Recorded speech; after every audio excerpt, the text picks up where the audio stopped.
प्रियांशु, सबसे लो फेजेस या स्पेसेस क्या थे अपनी प्रिपरेशन के दौरान?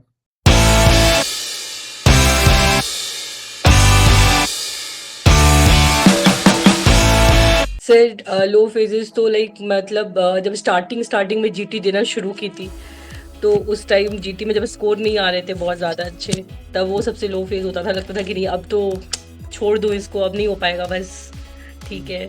तो वो सारा चीज़ था। फिर ड्यूटी के साथ मतलब मुझे काम करना पड़ रहा था जब इमरजेंसीज होती थी, तो लाइक वो पूरा दिन चला जाता था। तो फिर लगता था मेरे को कि अरे यार, ये तो पूरा दिन निकल गया, अब मैं आगे कैसे करूँ, क्या करूँ।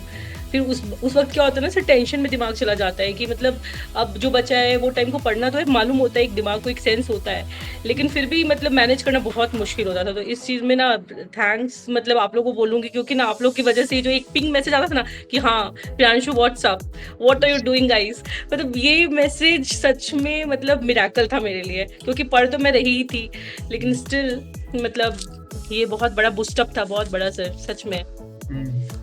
तो पहले जीटीज को एनालाइज कैसे करते थे, या फिर करते भी थे या नहीं करते थे?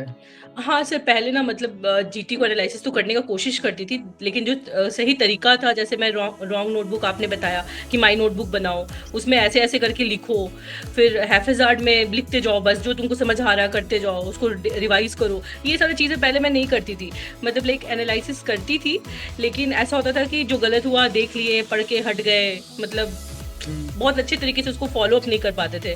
तो कभी बहुत अच्छे से किए, कभी बहुत अच्छे से नहीं किए, तो वो चीज़ होता था, एक मतलब सिस्टमैटिक वे में नहीं कर पाते थे। लेकिन जब आप लोग के टच में आए तो पता चला कि नहीं, हर जीटी को अच्छे से एनालिसिस करने से स्कोर डेफिनेटली बढ़ता है।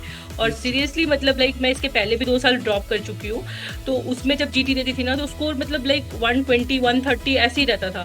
लास्ट तक आप देखे होगे, मेरा लास्ट स्कोर 159 तक करेक्ट हुआ है।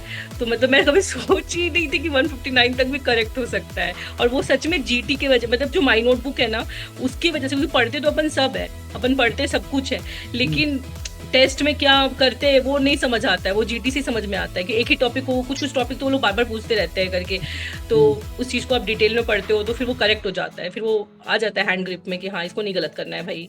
वो माई नोटबुक से ही आता है, क्योंकि थ्योरी तो सच में सब लोग बहुत पढ़ते हैं, बहुत ज़्यादा थ्योरी पढ़ते हैं। तो सर ये बहुत फ़ायदा हुआ मेरे को, जीटी एनालिसिस पहले में मुझे आता ही नहीं था, करेक्ट वे क्या है, कैसे करना है करके। एज अ वर्किंग प्रोफेशनल कितना डिफिकल्ट था मतलब इससे डील करना, और अगर कुछ हेल्प हुई तो वो क्या हेल्प हुई? सर देखिए, मेरे साथ क्या था कि मैं एज अ मेडिकल ऑफिसर यहाँ पे में काम कर रही हूँ, तो इसमें ये था कि यहाँ पे ड्यूटीज़ बहुत लगती है, पेशेंट इतने आते हैं कि आपको वो रिलैक्समेंट नहीं मिलता कि नहीं अपन हॉस्पिटल में तो बैठ के पढ़ ले, वो चीज़ नहीं हो पाता था। हाँ, अपन टाइम निकाल पाते थे नाइट ड्यूटी में, नाइट ड्यूटी में पेशेंट नहीं आ रहे तो आप पढ़ लो, वैसे करके क्वेश्चन कर लो, एमसीक्यू सॉल्व कर लो। लेकिन ओपीडी में तो आप भूल ही जाओ, मतलब 250 पेशेंट आते हैं, 200 250, तो वहाँ तो नहीं कर पाते थे अपन। तो फिर वही है कि करना तो था ही, क्योंकि मेरे को पता था इसका प्लस पॉइंट है 10% स्टेट में इंसेंटिव भी मिलेंगे, है ना।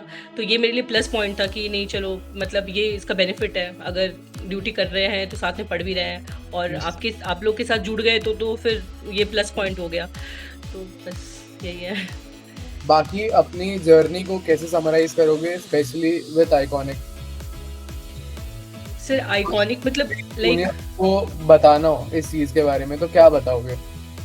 हाँ यस सर। सर क्या होता है ना कि बहुत सारे ऐसे एवरेज स्टूडेंट हैं ना जो पढ़ते बहुत अच्छा है, मेरे फ्रेंड्स लोग भी कुछ हैं जो कि बहुत अच्छा पढ़ते हैं, बहुत ही अच्छा, लेकिन लाइक एट दी एंड जो आपका लास्ट 1 मंथ होता है, 45 डेज होते हैं, उसमें कैसे रिविजन करना है अपन को, कैसे अपना मतलब मेंटल स्टेट को एकदम पीसफुली रख के उसको चीज़ों को रिवाइज करना है, हर चीज़ों को मतलब कंसाइज करना है, क्रिस्प करना है, ये चीज़ें ना लोग नहीं करते, लास्ट लास्ट थक के छोड़ देते हैं। मैं देखी हूँ फ्रेंड्स लोग को, खुद को भी देखी हूँ, लास्ट 2 ईयर्स मैं खुद को भी देखी हूँ कि मैंने मतलब क्या किया है। लास्ट आते आते, लास्ट 1 मंथ आते आते फिर लगता है ये छोड़ देते, ये कर लेते, ये छोड़ देते, ये कर लेते।